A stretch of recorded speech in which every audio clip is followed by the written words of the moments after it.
കൊല്ലത്ത് ദേശീയപാതയിൽ വിള്ളൽ. കൊല്ലം ഈസ്റ്റ് പോലീസ് സ്റ്റേഷന് മുൻപിലെ റോഡിലാണ് വിള്ളലുണ്ടായത്. റോഡിനോട് ചേർന്ന് ഭൂമി കുഴിക്കുന്നതിന് മുൻപ് റെയിൽവേ ദേശീയപാത അതോറിറ്റിയുടെ അനുമതി വാങ്ങിയില്ല എന്നാണ് ഇപ്പോൾ അറിയാൻ കഴിയുന്നത്. ഇത്തരത്തിൽ റെയിൽവേ ഭൂമി കുഴിച്ചപ്പോഴാണോ വിള്ളലുണ്ടായത് എന്നതടക്കമുള്ള പ്രധാനപ്പെട്ട പ്രശ്നങ്ങൾ ഇപ്പോൾ നമ്മുടെ മുന്നിൽ നിൽക്കുകയാണ്. ഏതായാലും നേരത്തെ മലപ്പുറത്ത് കാസർഗോഡ് ദേശീയപാതയിൽ വിള്ളലുണ്ടായത് നമ്മുടെ മുൻപിലുണ്ട്. അതുകൊണ്ട് തന്നെ ഈ സാഹചര്യം വളരെ ഗൗരവമാണ്. രാജ്കുമാർ ചേരുകയാണ്. രാജ്കുമാർ, ഈസ്റ്റ് പോലീസ് സ്റ്റേഷന് മുൻപിൽ റോഡിൽ വിള്ളൽ സംഭവിച്ചിരിക്കുന്നു എന്നാണ് ഇപ്പോൾ അറിയുന്നത്. അവിടെ ഉയർന്നു വരുന്നൊരു പ്രധാനപ്പെട്ട പ്രശ്നം, ഈ റോഡിനോട് ചേർന്ന് ഭൂമി കുഴിക്കുന്നതിന് മുൻപ് റെയിൽവേ അനുമതി വാങ്ങിയിരുന്നില്ല എന്നൊരു പ്രശ്നം വരുന്നു. അങ്ങനെ കുഴിയെടുത്തപ്പോഴാണോ റോഡിൽ പ്രശ്നമുണ്ടായത്?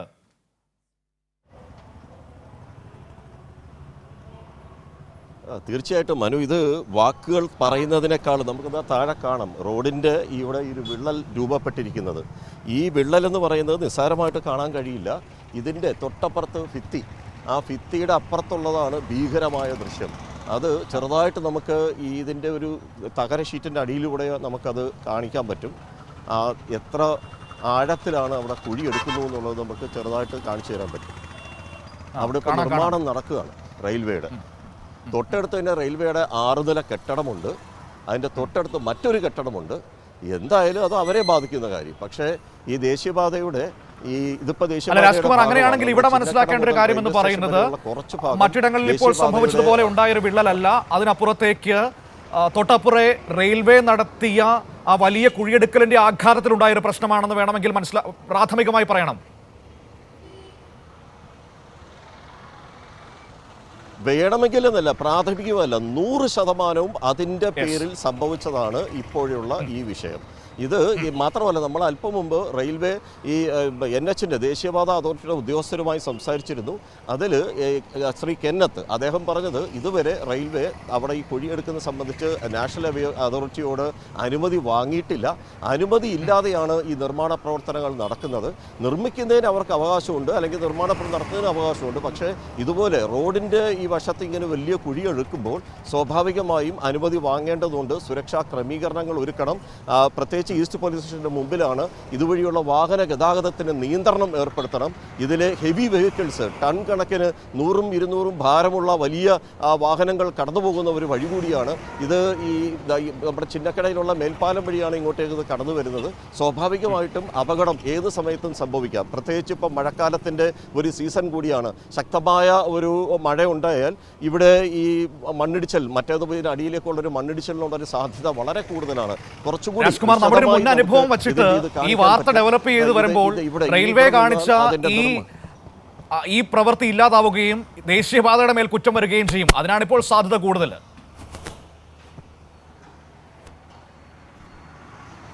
ഉറപ്പായും ഇപ്പം നമുക്ക് തന്നെ കാണാം. ഇപ്പം മനു മനസ്സിലാക്കുക, ഇതാണ് നിർമ്മാണം നടക്കുന്നത്. ഏതാണ്ട് റോഡിൽ നിന്ന് 15 മീറ്ററോളം ആഴത്തിലാണ് ഈ നിർമ്മാണ പ്രവർത്തനങ്ങൾ നടക്കുന്നത്. 15 മീറ്റർ. അയ്യപ്പം അവിടെ സൂക്ഷിച്ച് നിൽക്കണം.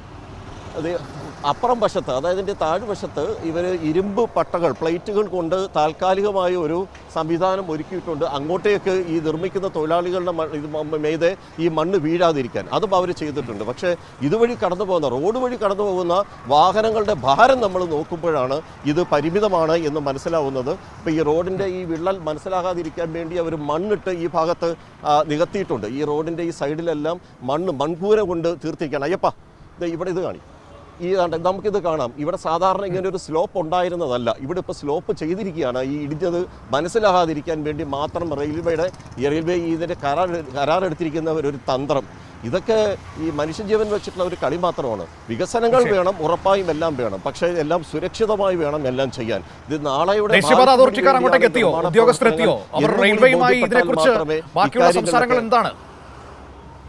ഇല്ല. നിലവിൽ നമ്മൾ NHുമായി ബന്ധപ്പെട്ടപ്പോൾ NHന്റെ അനുമതി ഇല്ലാതെ ഈ നിർമ്മാണ പ്രവർത്തനം നടക്കുന്നു. മാത്രമല്ല റോഡിനിപ്പോൾ സംഭവിച്ചിരിക്കുന്ന നാശനഷ്ടം ഇത് മനുഷ്യജീവൻ്റെ പ്രശ്നം മാത്രമല്ല, വലിയൊരു നഷ്ടമാണിത്. ആ നഷ്ടം നികത്തുന്നത് റെയിൽവേയിൽ നിന്ന് തന്നെ ഈടാക്കുമെന്ന് നാഷണൽ അതോറിറ്റി വ്യക്തമാക്കിയിട്ടുണ്ട്. ജില്ലാ കളക്ടർ ദേവിദാസ് IASനോട് നമ്മൾ സംസാരിച്ചു. അദ്ദേഹം ഇപ്പോൾ NHന് നിർദ്ദേശം കൊടുത്തിരിക്കുന്നത് ഇനി ഇതിൻ്റെ ഒരു അറിയിപ്പ് കിട്ടുന്നവരെ കളക്ടറിനെ കണ്ട ശേഷം മാത്രം നിർമ്മാണ പ്രവർത്തനങ്ങൾ തുടങ്ങിയാൽ മതി, സ്റ്റോപ്പ് മെമ്മോ കൊടുക്കാനായി ഒരു നിർദ്ദേശം നൽകിയിട്ടുണ്ടെന്നാണ് കളക്ടർ പറഞ്ഞത്. മാത്രമല്ല ഈസ്റ്റ് CIയെ നമ്മൾ അല്പം മുമ്പ് കണ്ടിരുന്നു. അദ്ദേഹം പറഞ്ഞത് PWDക്ക് അവർ ഇമെയിൽ വഴി കത്ത് നൽകിയിട്ടുണ്ട് ഈ അപകടം ചൂണ്ടിക്കാണിച്ചു. മനു, ശരി, ഏതായാലും വളരെ ഗൗരവതരമായ പ്രശ്നമാണ് ഇപ്പോൾ കൊല്ലത്ത് സംഭവിച്ചിരിക്കുന്നത്. റെയിൽവേ കുഴിയെടുത്ത് ഇവിടെ പ്രത്യേകം ശ്രദ്ധിക്കേണ്ട ഒരു കാര്യമുണ്ട്. റെയിൽവേ തൊട്ടപ്പുറേ റെയിൽവേയുടെ നിർമ്മാണ പ്രവർത്തനങ്ങൾക്ക് വേണ്ടി ഈ റോഡിന് താഴെയുള്ള മണ്ണിടിച്ചപ്പോഴാണ് അവിടെ വിള്ളലുണ്ടായത്. സ്വാഭാവികമായും ഇപ്പോഴത്തെ ഒരു സാഹചര്യം അനുസരിച്ച് ഇത് വാർത്ത ഡെവലപ്പ് ചെയ്തു വരുമ്പോൾ റെയിൽവേയുടെ പങ്ക് അപ്രത്യക്ഷമാവുകയും റോഡിന് മാത്രമുള്ള പ്രശ്നമായി ഇത് മാറ്റുകയും ചെയ്യുമെന്ന് നമുക്കറിയാം. കാരണം ആ വഴിക്ക് വന്നാലാണല്ലോ സംസ്ഥാന സർക്കാരിനെ ഡയറക്റ്റായിട്ട് കുറ്റപ്പെടുത്താൻ ഇവിടുത്തെ മാധ്യമങ്ങൾക്കും പ്രതിപക്ഷത്തിനും അവസരം ഉണ്ടാക്കുകയുള്ളൂ. രണ്ടും കേന്ദ്ര സർക്കാരിൻ്റെ പ്രൊജക്റ്റാണ്.